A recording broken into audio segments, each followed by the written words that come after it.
வணக்கம், welcome to Athiran Som. Athiran சோமில் இன்றைக்கி ஒரு சூப்பரான ஸ்நாக்ஸ் ரெசிபி பார்க்க போகிறோம். கிட்ஸுக்கு ரொம்ப பிடிக்கும். அதே மாதிரி ஈவினிங் டைமுக்கு ஏற்ற ஒரு ஸ்நாக்ஸ் ரெசிபி. ஃபர்ஸ்ட் உருளைக்கிழங்கை வாஷ் பண்ணிவிட்டு இந்த ஷேப்புக்கு கட் பண்ணி எடுத்துக்கிறோம். அதுக்கப்புறம் ஒரு பாத்திரத்தில் தண்ணீர் ஊற்றி தேவையான அளவு உப்பு சேர்த்து நம்ம கட் பண்ணி வச்சுருந்த உருளைக்கிழங்கு இதில் போட்டுக்கலாம். இந்த இண்டக்ஷன் ஸ்டவ்வில் 8 மினிட்ஸ் நான் டைம் செட் பண்ணுறேன்.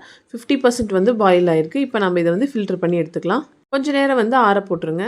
இப்போ ஓடிஜியை ப்ரீ ஹீட் பண்ணியாச்சு. பாயில் பண்ண இந்த உருளைக்கிழங்கோட தேவையான அளவு எண்ணெய், அதுக்கப்புறம் துருவிய பூண்டு, அது கூட கொஞ்சமாக உப்பு, அதுக்கப்புறம் மிளகுத்தூள், அது கூட கரம் மசாலா, அதுக்கப்புறம் இந்த பேப்ரிக்கா இதையும் நல்லா சேர்த்து கொஞ்சமாக நம்ம சில்லி பவுடர், அதுக்கப்புறம் கொத்தமல்லி தழை தூவி நல்லா கையில் மிக்ஸ் பண்ணி விடுறோம்.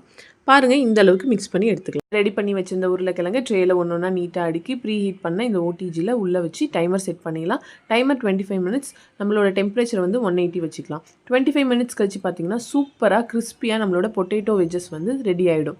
கிட்ஸ் ரொம்ப விரும்பி